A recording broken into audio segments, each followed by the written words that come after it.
A bird's eye view on Oleg, or Olegs in the original.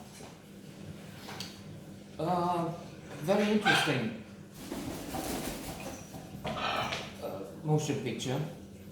Alas, people are not watching it. It is on our Cinemax in Shoria, in other places, so there's a chance for it. Especially since HBO is doing the, I would say, almost disgusting thing here.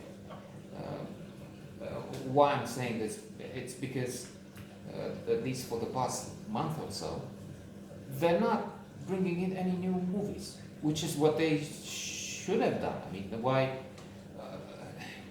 pay for it separately and not like, I don't know, 50 cents per month,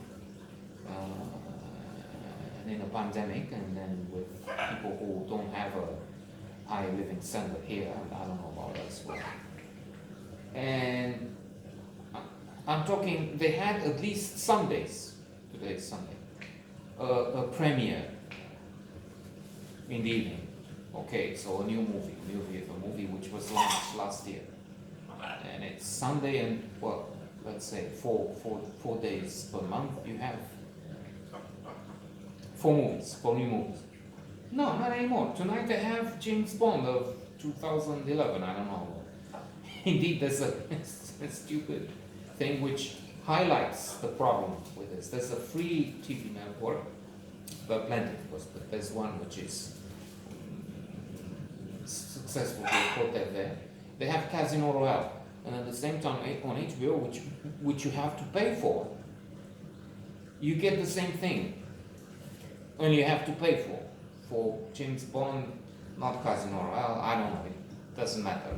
Another Daniel Craig, 10 years old release. I mean, what the hell?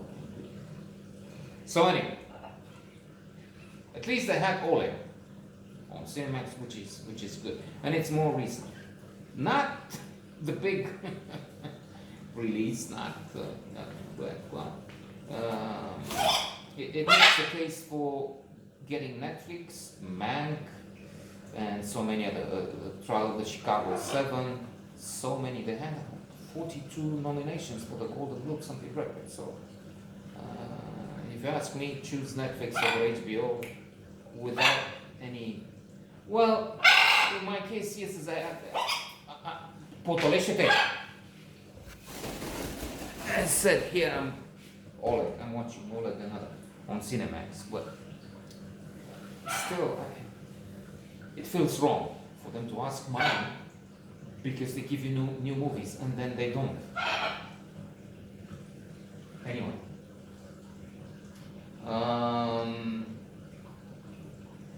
I mean, not at all. Last Sunday was another James Bond, but maybe Casino Royale.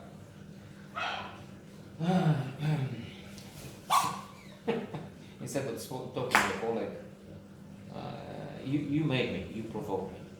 So, Oleg, a butcher, not the Butcher Boy, that's the Butcher Boy, a movie based on a book which was shortlisted for the Pulitzer Prize, or it's on some list of 1,000 novels everyone must read. I've read it because it's on a list of relevant books, and indeed it's good.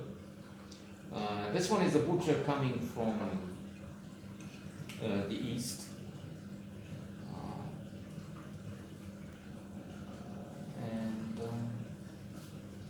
one of the Baltic states. Was it Latvia?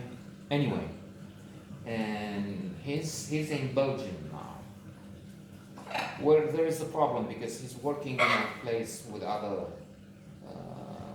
workers from the east. There are jobs that in the west nobody wants to take up. Or we'll see now with the pandemic, with the restrictions. But like cutting meat in terrible conditions, that would have to change. the torture we impose on animals, but then I will go in the other sideline. So let's stick with the script, if there is any. So one fellow cuts his finger, and he blames Oleg for it. Even if Oleg, as he shouts at him, I wasn't even near him. He pushed me. No, it's not. He loses his job. This is where a band of crooks, especially a vicious fellow, takes advantage. Andrei, he's a Polish guy who has a group of 10, 15, it varies, people working for him, because he finds them in a tough spot, like Oleg. And he says, I'll give you a job. I'll give you a passport. I will go. Look, I don't have what the papers I have. I'm only supposed to work here. There are these limitations in some cases. Even if I wonder how that works, because there's freedom to travel and freedom to work.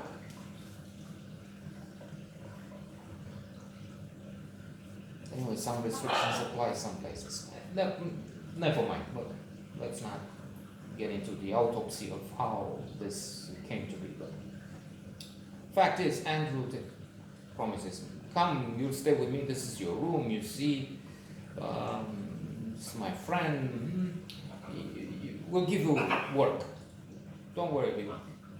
But what he does, for 2 weeks, he has Oleg help install some solar panels on roofs, difficult work, they have to be at the high, quite high altitude. I mean, it's not a skyscraper, but still. And no money. Furthermore, Oleg has problems. His grandmother calls back home because he owes money. In fact, it seems that that's why. That's why he left this country, to make some, in tough conditions, make some more to pay back the debts he has at home. And there's maybe some threats home. He's pressing for his money, he doesn't get it. Instead, Andrew becomes ever more vicious, threatening, violent with him, with the others, and it's clear that this is in fact the guy who is a sort of a small mobster, a little godfather, if you will. He doesn't have the operation of somebody in the Goodfellas or the Godfather movie, of course, but still, he's imposing terror on those 10, 15, 20. Some will go, some get caught, because he's making them do petty crime and serious crime. He has a gun, he uses it at one point. I thought he shot somebody, but he shot a poor deer. Came in front of the car, was hit by the van, and then it was struggling in the field. They go and kill it. And then Oleg has to butcher it, cut it. So he wants Oleg to be the inside man in a taxi operation, because they want to. Andrew is the brain of the operation. He wants to rob the place. And our hero, anti-hero for a while, doesn't know what to do. Will he escape? I don't know.